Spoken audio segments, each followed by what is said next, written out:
So I am on part two. First of all, I always look a mess when I'm reading this book. But you guys know I like to read at night. I'm not a person that likes to read, especially during a weekday. Um, During the day, yeah, girl, I just don't. So I'm a night person. But again, we're on part two.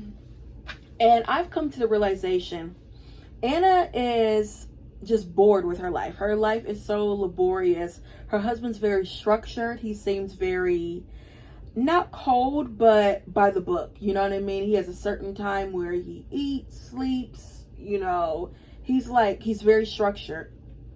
And you can also tell that she is not just like in love with him, but she's gotten so used to the lifestyle. I mean, clearly, she's a great princess and she's in society and things like that. So, and then she has a child who she adores, her son. But she realized after she came back, first of all, she realized when she met Vronsky that like this lifestyle that she has is so boring because it's just dinner parties, same women in her little group that talk about just other people, and it's nothing basically. But Vronsky brings just this excitement to her. But after a visit to Moscow, it turned the other way around. She avoided her virtuous friends and went into the great world. There she met Vronsky and experienced an exciting joy at these meetings. So like she kind of not abandoned, but it's like these meetings which are basically it's a different set of people in society. And Betsy, who actually is related to Vronsky, that's his cousin, she finds that more exciting. She met Vronsky especially often at Betsy's, whose maiden name was Vronsky and who was his cousin. Vronsky went wherever he might meet Anna and spoke to her whenever he could about love. She never gave him any cause, but each time she met him, her soul lit up with the same feeling of animation that had come over her that day on the train when she had seen him for the first time. Yeah. And then, you know what? He a little reckless because, first of all, Betsy, it looked like she know that they kind of have a thing for each other. He knew very well that for these people, the role of an unhappy lover of a young girl or of a free woman generally might be ridiculous, but the role of a man who attracted himself to a married woman and devoted his life to involving her in adultery at all costs had something beautiful and grand about it and could never be ridiculous. And therefore, with a proud and gay smile playing under his mustache, he lowered the opera glasses and looked at his cousin. So it's like with that, he don't care if she's married or not, and it's almost like it's an excitement, you know what I mean? And he even told his cousin like something of the nature of, I wouldn't mind getting caught. It's like, are you serious, bro? I mean, my thing is, with this affair, he has nothing to lose. It's gonna be her. He's not married. He's a man. Her life is more at stake than his. It's almost kind of like, men will be men, especially during that time. I was just like, okay, now I don't like that. Because my thing is, you know what you're doing. Both of them are at fault. After the little comment, I'm not feeling Vronsky. I mean, I wasn't really feeling him I wasn't really feeling him in the first place. He just was like there. Y'all know my baby is 11. And Anna, I just don't know what to feel about her right now. It's just like, whatever. And we haven't even gotten into like their affair yet. They haven't, like I said, they haven't done anything. They're just talking. Yeah, that's where I am right now. I think I'm going to stop this today. I also have the audiobook and I was listening to it.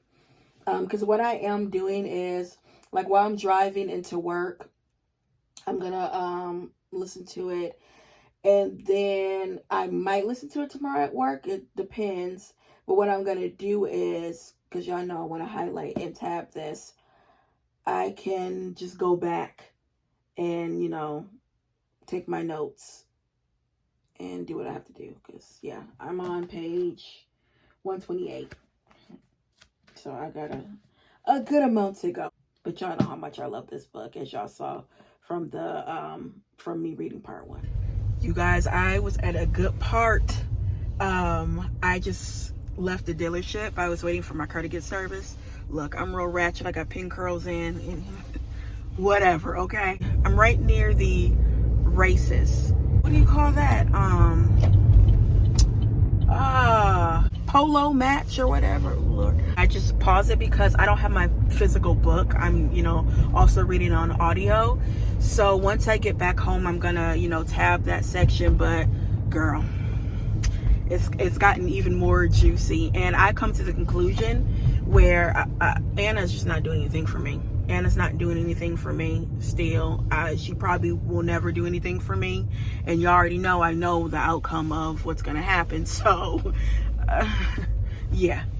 I've been prejudging her since the beginning. But you guys, I had stopped at the races or whatever.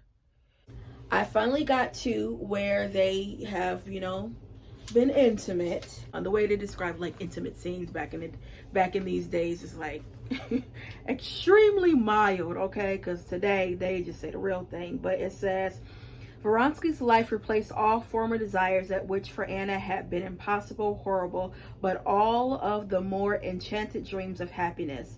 This desire had been satisfied. Pale, his lower jaw trembling, he stood over her, pleading with her to be calm, himself not knowing why or how. Anna, Anna, he kept saying in his removed words, Anna, for God's sake. So she feel guilty. That's what it is. Okay, she says, my God, forgive me, she said, sobbing, pressing his hands to her breast. Ooh. She felt herself so criminal and guilty that the only thing left for her was to humble herself and beg for forgiveness.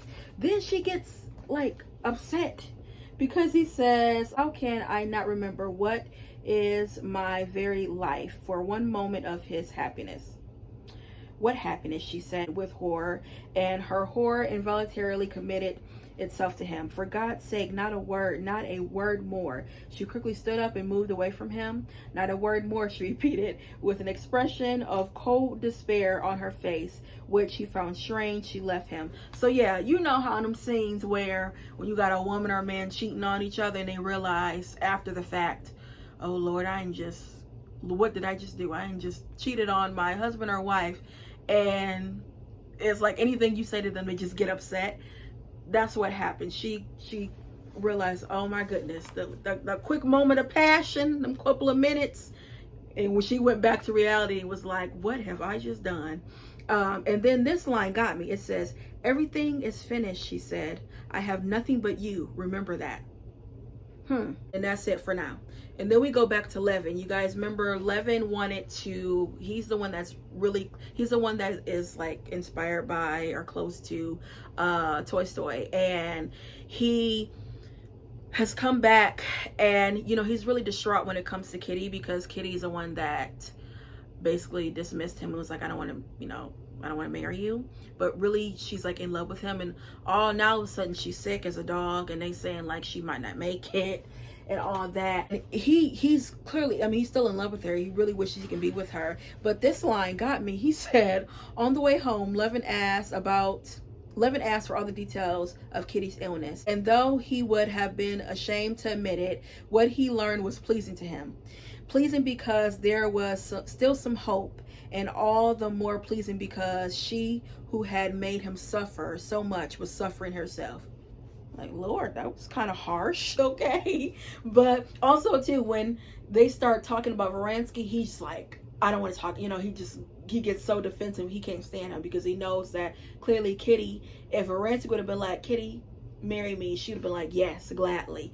But he don't want her. He won't, Anna. So some other research I was doing, they were saying this book, really, the main character they were saying is Levan.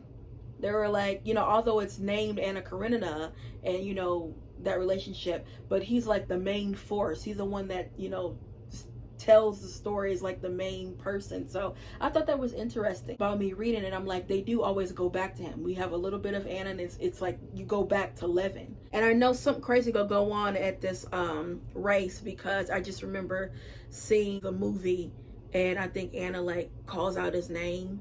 And the crazy thing is everybody now, they know that like they've been talking to each other. They don't know that they have done anything, but like everywhere he goes, she's there. You know what I mean? And then they're not even trying to be discreet. Like that one scene where they were out like a kind of like a dinner party. They're sitting there talking, and then her husband comes, and you know he's talking and stuff like that. And then her husband say, Alexia's like, okay, dear, let's go. Oh no, I'm gonna stay. And she's just sitting there talking, and then his thing is, well, they haven't, I can't accuse her because I haven't seen her do anything. Only thing she's doing is talking to him. And she's like, and he's like, you know, I don't want to be like, you know, accusatory because I don't have any proof.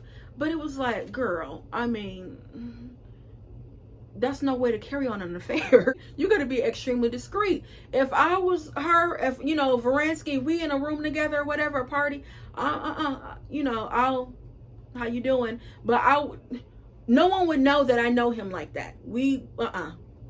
Because I don't want nobody saying nothing crazy to me, even though you know what we doing is wrong. But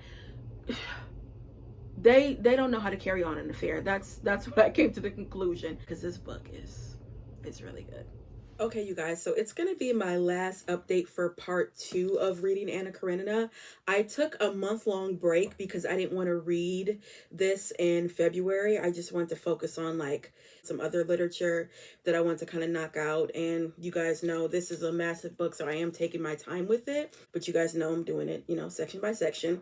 But I think the last part I told you guys about was, what's her name? Not Dolly. Oh, Kitty. Was about Kitty, where, you know, she was sick and stuff like that, which the way they put it, it's like they say melancholy, which melancholy equals depression.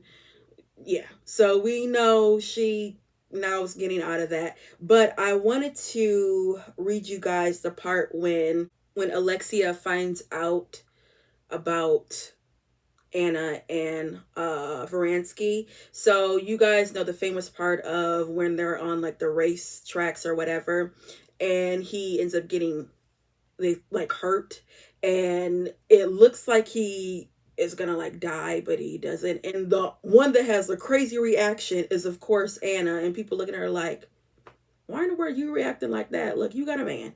So the way she like finally kind of slowly admitted or whatever, wouldn't have admitted it, but Alexia like, what's going on?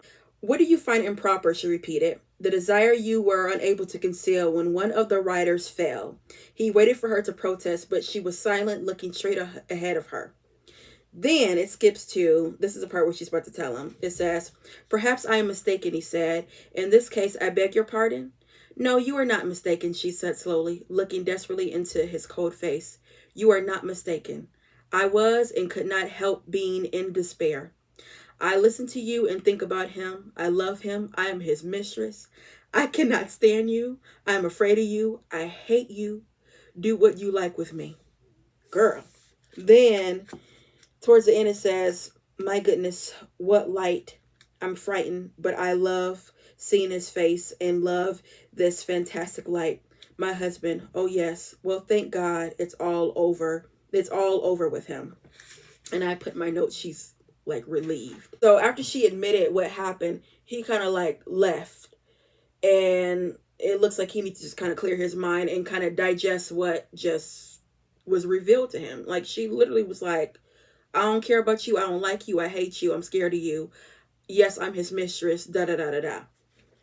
So yeah, Anna bold for that. She is bold for that. Like I have said time and time again while reading this book, I am not feeling Anna at all. Okay, I'm not feeling her at all. I do some way kind of feel. Well, no, I don't feel where she's in this predicament where she doesn't want to be in that marriage at all. And it was kind of like Varansky is a distraction. And then it's just this desire that he has for her and wants to be with her. And she's not used to that. You know what I mean? Alexia, they don't have anything in common. He doesn't feel like it's necessary to just share all his feelings with her. And he kind of comes off as just very critical. So right now, even though what Anna did is totally wrong, I don't want to say she should have done that, because she shouldn't, but I can kind of slightly, tiny bit, realize why she did what she did. Yeah, girl, I'm contradicting myself, as you can see. Vronsky is not on my list because my thing is, this girl married and you playing these games. But his thing is like, I ain't got nothing to lose. Like, you married, I'm not married. And also, him being a man is kind of like, oh, men will be men. You know that women are going to get the brunt end of it. And of course, we know she is. Yeah, that's where I'm going to end with part 2. We got a lot of tea in part 2. We got so much tea in part 2. I'm going to just put spoilers, okay? Here, if you guys don't want to know what I'm about to tell y'all, skip this portion of the video. Okay, earlier I didn't tell y'all the tea of what happened with Vronsky and Anna. So y'all know clearly they have had an affair. Why is this girl pregnant? She is pregnant with his baby, and she has told him, and his thing is, when she told him, he was like, well, look, you can leave him, we about to start our own family, da da da da da. And she like, her thing is like, wait, I like what? I can't do that. She can't do that. So yeah, in part 2, we found out that she clearly had the affair. We found out that she's pregnant. She revealed and confessed to her husband that she has taken a lover. So yeah, the stuff that Anna has gotten into is just, she just digging a hole deep, deep, deep, deep, deep. So deep. So yeah, that's the tea. Again, I just know I don't know the ins and outs of this book. I just know the end result. I am excited to get back into this because, like I said, it has been a month, so I'm going to start back again tomorrow because, yeah, I need to know what's happening. Really need to know what's happening. So yeah, guys, that is it when it comes to reading Anna Karenina part 2. I will be back with part 3. Like I said, I'm going to start it tomorrow. So yeah, we just go pick up where we left off. So yeah, guys, that's all I have for you. And I'll be back with more Black books. Bye.